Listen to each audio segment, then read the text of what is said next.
Fascinating new polling that has come out on Ukraine in the first major sign that Americans, and specifically independents and Republican voters, but an overall majority are beginning to turn against increased aid to Ukraine. So we made some custom graphics here to try and break everything down. Let's go ahead and put this up there on the screen. This is the first question. Should the U.S. authorize additional funding to Ukraine? Yes, 44%. No, 55%. That's the first time, actually, that we've seen that number. This is actually really interesting, and I want to keep this up here for a little while. What type of assistance should the U.S. provide to Ukraine? 63% say intelligence gathering. 53% say military training. But then the majority drops off. Providing weapons, 43%, and a stunning only 17% say participation in military operations. And I've been yearning for something like this for a long time, Krystal, because one of the way that the Ukraine hawks will try and hijack the debate, they're like, well, the vast majority of Americans want to support Ukraine. I'm like, yeah, but to what extent and to how? Like intelligence gathering, okay, sure. You know, even that gets a little sketchy whenever we're providing military targets inside of Russia, but that's a whole other conversation. Yeah. As you start to segregate it down, anything that involves like actual participation in kinetic events, people are like, not only no, but hell no. And then in terms of even supporting the overall war effort with actual like weapons and increased funding, Americans are really beginning to turn on that. So let's go to the next one. We have the partisan breakdown here. This is actually really interesting. We were talking about it before the show. Democrats on further support for Ukraine. Support for additional funding, supermajority, nearly 62%. The U.S. should do more, 61%. Go to the Republicans here. So then when we see Republicans on further support for Ukraine, vast majority, 71%, should not authorize funding. U.S. has done enough, 60%. But then we go to the next one. And this is where things are really odd. I worry that this war will continue without resolution. Democrats at 82%. And then actually Republicans and independents at 73 and 75 respectively. So Democrats are worried that the war will continue without resolution, but are also basically united in wanting to actually authorize even more aid for the war in Ukraine. So politically, people are kind of all over the map. Democrats are worried, but they want to send more weapons. But the big top line figure, independents, Republicans, overall majority, turn against increased actual military aid to Ukraine. And that flies in the face of what the administration is doing. Just 2 weeks ago, Biden promised actually more aid to Ukraine because the $100 billion or so apparently has not been enough. He just said, quote, "We will not waver." This was at the NATO summit. "We are going to help Ukraine build a strong, capable defense across land, air, and sea, which will be the force of stability in the region and deter against any and all threats." I think the American people are beginning to come to terms with what the reality of this type of rhetoric looks like. $100 billion is more than we gave the Afghan National Security Forces over 20 years. And I think we all know how that worked out. We've brought everybody stories here about how even the Ukrainian military, which has been trained directly by the West, provided with weapons, has really faltered. They've had to revert to much more primitive tactics. And actually, just this morning, Krystal, I was reading a piece about the Ukraine. I talk a lot here about one of the reasons why it's going to be so difficult for Ukraine. I always say they don't have any industrial base. Well, they actually confirmed it. In the year before the Russian invasion of Ukraine, the Ukraine did not produce one single artillery shell. Today, on the front line, they are using 90,000 shells per month.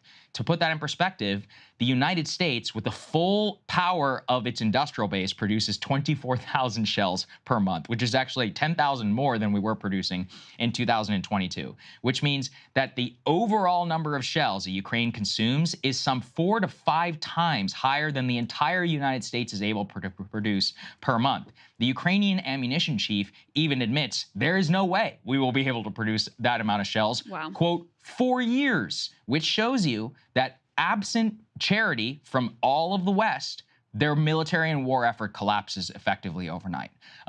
And Congress and the American people are at a point where we're like, we have done enough here. And I know this can sound very difficult, but people need to understand like the level of money that would be required to basically convert American industry to support the war in Ukraine would be astronomical, and it would be doing so for something which fundamentally is not of an actual core interest to the American people. So reality, I think, is really beginning to take its toll, both on the Ukrainian war effort sometime very soon in the future, but really in the minds of people who are looking at this and being like, look, it's been 19 months here, you know, like we got to bring things to a close at some point. I think it's remarkable, honestly, that that you find these numbers where you now have a majority opposed to further aid, Yeah. in spite of the fact that you have a really very consistent media narrative in favor of Mhm. aid, always in favor of more hawkish action. So I do think it's always remarkable when you have the American people able to diverge with the consent that is attempting to be manufactured very heavily throughout mainstream outlets. So that's number one. Number two, the Democratic position here, it could seem a little perplexing on its face, where on the one hand, they're like, yes, absolutely, more aid. On the other hand, they're like, I'm pretty worried this is just going to continue forever. So on the one hand, you would think like, well, maybe you should consider that we should take a different approach. Maybe there's a different, tactic, since seems Right. to be just continuing to draw out this conflict. But I think Democrats, more than any other group, they really do buy whatever the mainstream media line is, by and large, hook, line, and sinker. I mean, they have the highest levels of trust in mainstream media outlets. And that's basically the messaging that you get from corporate press, which is that, the way to bring this resolution to close, the correct action here is just to continue to support them, and maybe they're going to win and take back all the territory, and that's our best shot. And so that's what we should do. And of course, there's also a lot of partisan loyalty of just, all right, this is what Joe Biden says the right course of action is, so we trust our guy. So we believe that this is the best way to bring things to a close, even though it's hard to see how that's really going to happen. The other thing to note is, Democrats are fairly unified behind the Biden position. And I'm not just talking about elite Democrats who are 100% unified behind the Biden position, but the Democratic base fairly unified behind the Biden position. The Republicans have a pretty significant divide on their hands between what Republican elected elites and even many of their presidential contenders, and certainly the donor base, the policy that they support, versus the policy that now quite a significant majority of the Republican base supports. And this is, again, where, Donald Trump, who just positions himself wherever he thinks it's going to be politically advantageous on most issues. He doesn't really have a sort of like core belief. He just goes where his gut tells him is the right place to be, based on his political needs and interests. He really identified this split very early, and very early in the primary season. Previously, he'd sounded these extremely hawkish notes, being to the right and to the more hawkish side of Biden. He's gone back and forth and wavered, even within the primary. Occasionally, he goes back to that kind of rhetoric, but by and large, he intuited that there was this divide between where the Republican base was and where Republican elites were, and also intuited that that divide would continue to open up, and he positioned himself once again in the place that makes the most political sense for him. Yeah, I mean, he actually did the same thing on Iraq. If I remember, there was that whole thing. It was like, well, he said he supported it on Howard Stern in 2002, but no one can deny that he actually did turn against Iraq very early, like 2000, actually very early, I think in 2004. And just like Barack Obama, who genuinely was against the war from the very beginning, that was not a popular position at the time, but it ended up being a political savior in the long run. I also bet on that, frankly, in the future. I was like, listen,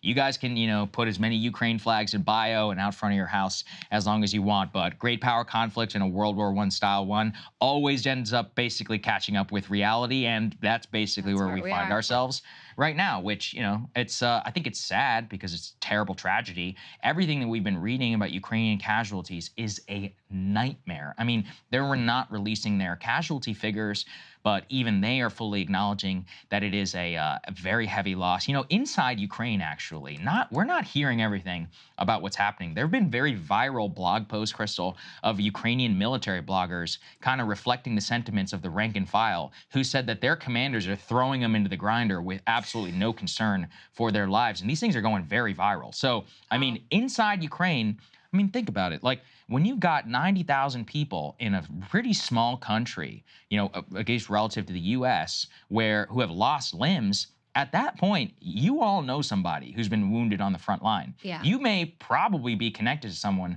who has lost their life and has been killed. Things start to get very real once you get to that level of death and of wounded in the population.